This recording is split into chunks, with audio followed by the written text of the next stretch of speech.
Okay, probability. We're going to take a quick look here at probability. Basically, it'll be simple probability. This will be the fundamentals of probability, and our objective, we want to compute the probability of an event happening. Well, first off, what is probability? Probability is the chance or the likelihood that something will happen. Okay, so we can use a probability line to show that. Probability, of course, goes from 0 to 1. 0, as you can see on this probability line, 0 means it's impossible. What is the probability that you can jump over the ocean? 0. 1, of course, means that it is certain to happen. Okay? And between those two things, we have like a die, which we'll talk about in a few minutes, where we have a 1 in 6 chance of rolling a certain number. These probabilities that are toward the 0 are unlikely to happen. Okay, it's not likely to roll a 4 because you have 5 other numbers that you could roll. Right in the middle, even chance. For example, this picture shows flipping a coin, 50-50, a 50% chance of getting a head, and a 50% chance of getting a tail. And between even chance and certainty are the events that are more likely. For example, a 4 in 5 chance of winning. Okay, probability, we have it here on a probability line. More often, of course, it's shown in numbers. The fractions and percents are the most popular, but it also is shown in decimals. The probability, as we mentioned, of an event happening is always between 0 and 1. It's here. 0 is impossible. 1 is certain. In percentage terms, that means it's between 0% chance and 100% chance. You know this well through weather. A 0% chance of rain, it is not going to rain. A 100% chance of rain, it is certain it will rain. So a probability of 0, again, or 0% means the event is impossible. A probability of 1 or 100% means the event is certain to happen. Okay, probability, as we talked about, is often expressed as a fraction. The probability of an event happening is the number of ways the event can happen. Okay, for example, up here, a 4 can be rolled in one way. A head can be rolled in one way, divided by the total number of possible outcomes. Here, there are 6 outcomes. Here, there are 2 outcomes, for example. Okay, let's do a couple of examples and just kind of show us how this looks. Example number 1 here, the horse has a 1 chance in 4 of winning the race. Express the probability of winning as a fraction, as a decimal, and as a percent. Well, a 1 chance in 4, they're saying there are 4 outcomes. So as a fraction, FR, I need to put an R in the word fraction. As a fraction, this would be probability be 1 out of 4 chance of winning. As a decimal, we would simply do 1 divided by 4. As a decimal, that is 0.25. And as a percent, we know that 1/4 is 25%, or 0.25, 25 hundredths is 25%. So there is a 1 chance in 4 of winning, 1 out of 4, 0.25, or 25%. Let's do a couple of other quick examples here.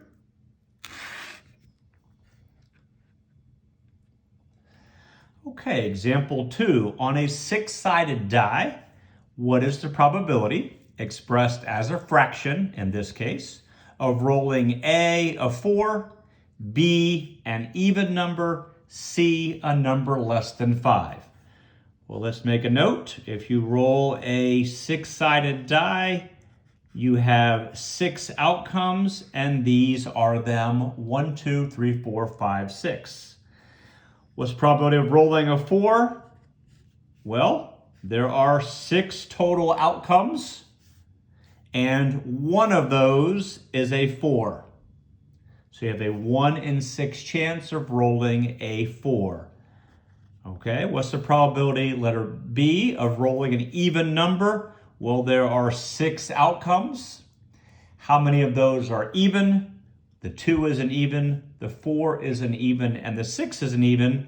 So 3 out of 6 is the probability of rolling an even, which of course can be simplified to 1 out of 2. And finally, letter C, what is the probability of rolling a number less than 5? Well, again, the denominator, there are 6 possible ways it can happen. How many of those are less than 5? Well, 1 is less than 5, 2 is less than 5, 3 is less than 5, and 4 is less than 5. Let's note the number 5 is not less than 5. So we have 1, 2, 3, 4 of these that are less than 5. So we have a 4 in 6 chance of rolling a number less than 5.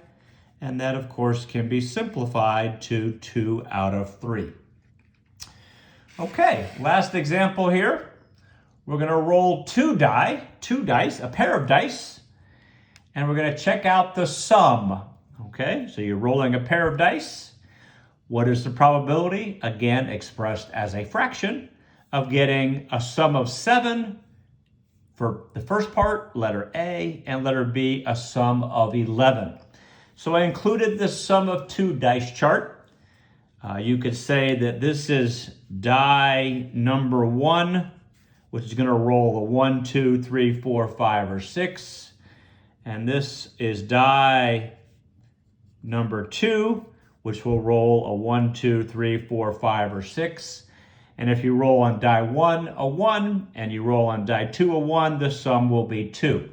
So the sums are all in here in the non-bolded numbers. And so how many possible sums do we have? Well, we have 6 times 6. There are 36 possible sums. Okay, so we need to know that because that's our denominator. So letter A, we want to roll a sum of 7. Well, there are 36 possibilities. Again, 6 times 6. So that's the denominator. How many of those give me a sum of 7? We can see you have die 1, a 1, 6, a 2, 5, a 3, 4, a 4, 3, a 5, 2, and a 6, 1. So 1, 2, 3, 4, 6 out of 36 give me a sum of 7, which is a 1 in 6 chance that when you roll 2 die, you will roll a sum of 7. Letter B, we want to roll a sum of 11. We have 36 possibilities. How many of those give me a sum of 11? Well, I have those here and here. You could roll a 5 on the first die and a 6 on the second die and get an 11. And you could roll a 6 on the first die and a 5 on the second die and get a sum of 11. So there's a 2 in 36 chance of getting a sum of 11. And of course, that can be simplified to 1 over 18. So there you have it. A quick look at simple probability.